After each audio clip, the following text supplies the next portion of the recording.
The case was over. The fear was not. Shanna Lizotte, a familiar danger. Fargo, 2012. The case that once defined fear in Fargo was over. A verdict had been reached. A sentence was given. For a moment, the city believed it could breathe again. But safety doesn't return just because a courtroom falls silent. And danger doesn't always come from the dark or from a stranger's shadow. In Fargo's neighboring streets, behind closed doors and familiar walls, another young woman was living inside a risk no warning could fully stop. This time, the threat wasn't unknown. It was close, and when the case ended, the fear didn't. In Fargo, fear once had a clear shape. It was a stranger, a parking lot, a woman who never made it home. When that case ended, the city believed the danger had been named and contained. But safety is not restored by a verdict alone. The murder of Shanna Lizotte did not introduce a new threat. It revealed an older one, quieter, closer, and far more familiar. This case mattered because nothing about it was extraordinary.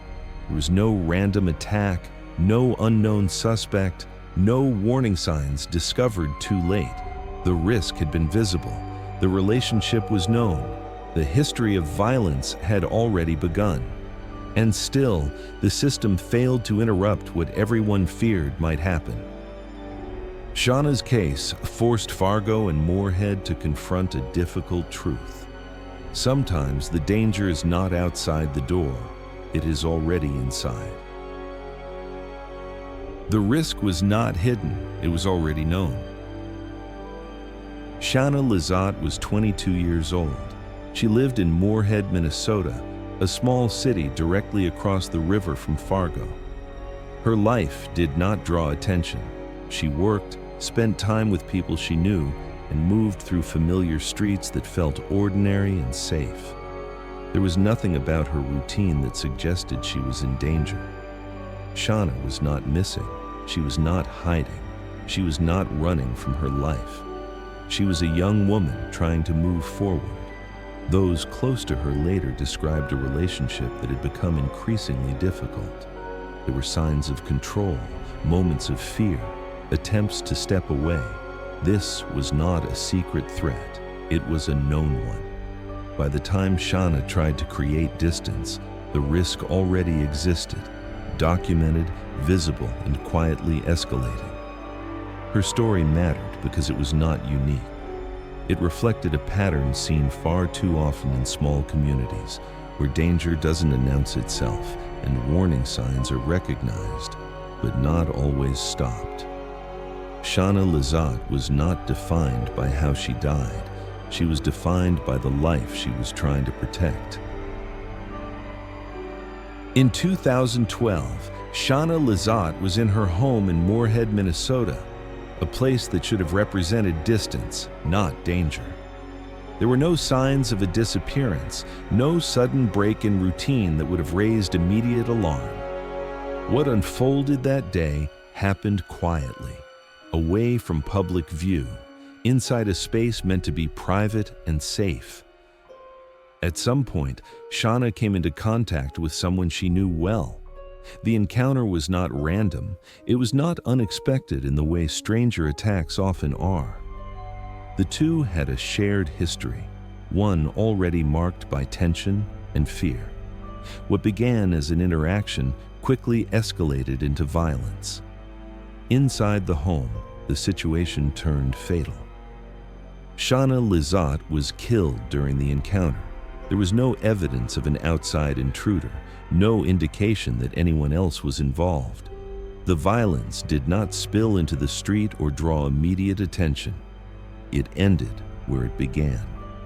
The incident came to light shortly afterward, and the situation inside the home was discovered and authorities were notified. Police arrived to find clear signs that the crime had occurred indoors. The scene offered little ambiguity. This was not a mystery of where Shanna had gone. but what had happened to her.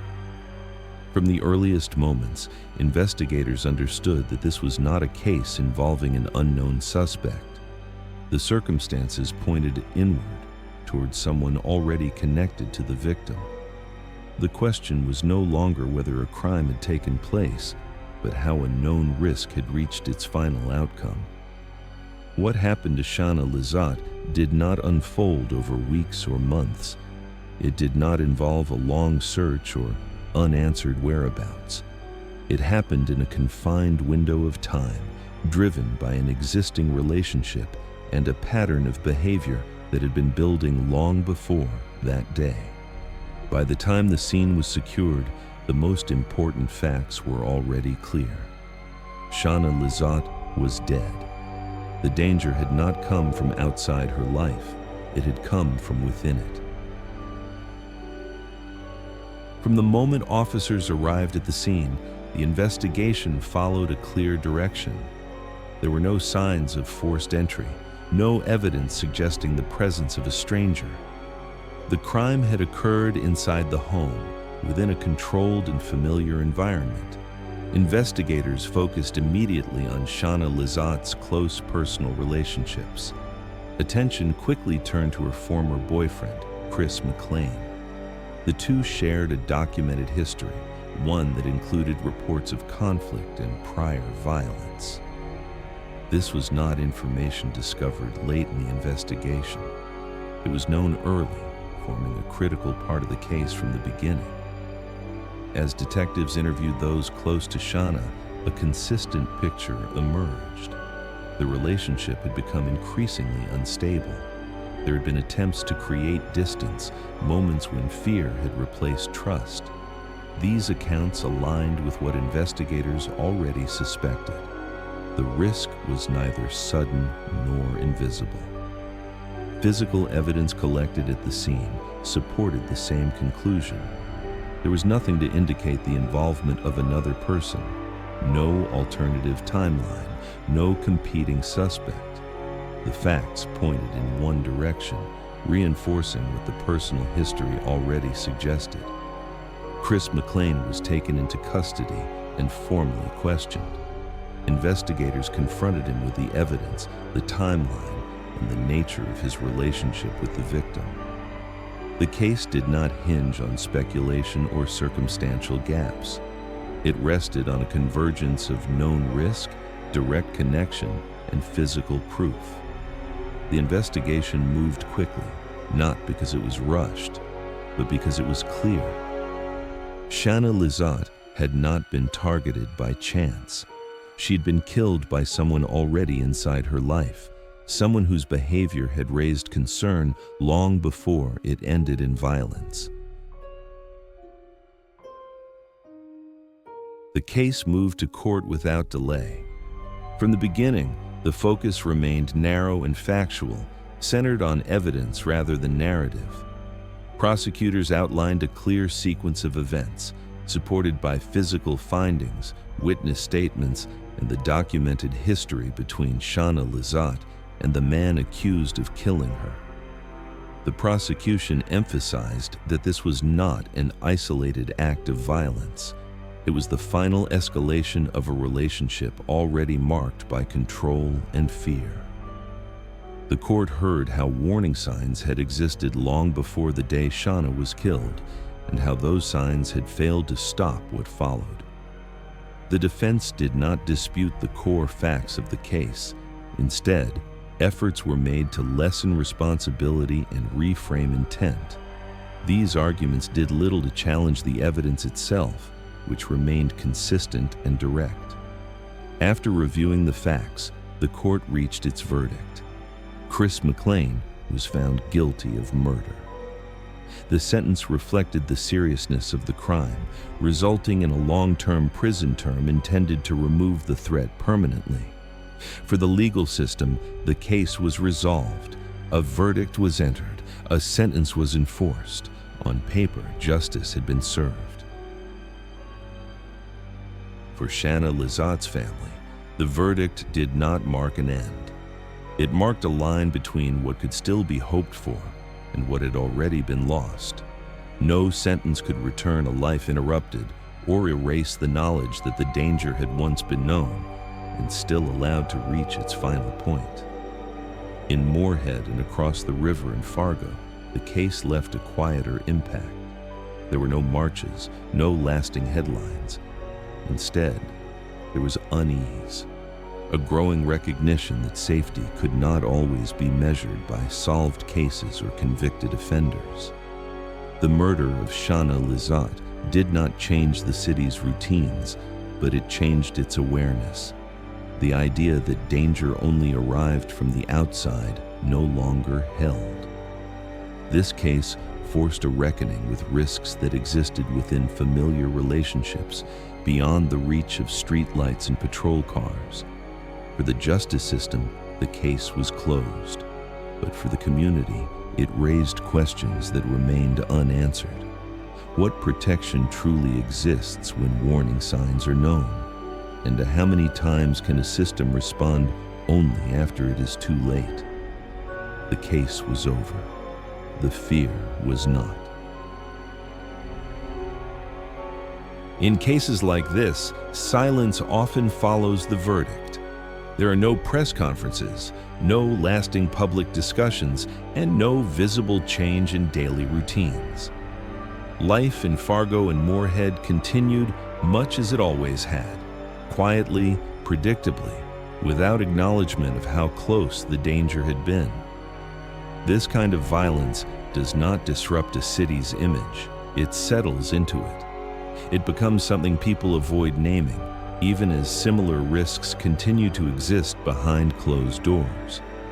What remains is not panic, but an uneasy awareness that safety is far more fragile than it appears. Shanna Lizotte's case was not an exception.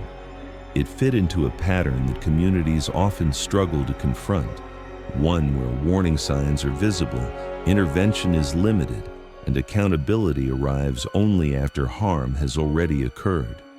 The system responded, but only at its final threshold. For many, this raised a difficult question that could not be answered in court. How many outcomes depend not on punishment, but on earlier recognition and action? And how many stories end the same way because prevention is still treated as secondary to justice?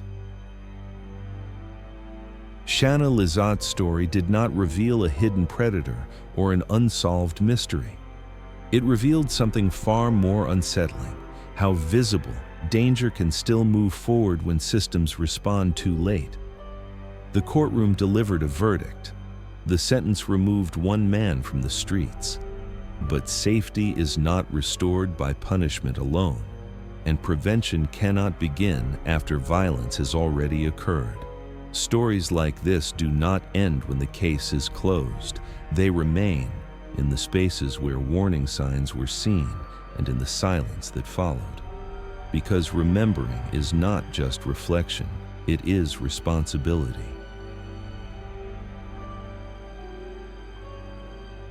Next on True Echoes. The danger was not unknown. It did not come from a stranger.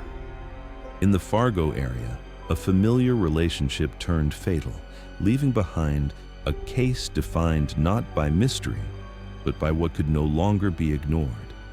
The investigation was clear. The legal outcome was documented. And yet, the questions remained. Next episode, the Robert Williams murder case, Fargo area. The truth coming soon on True Echoes.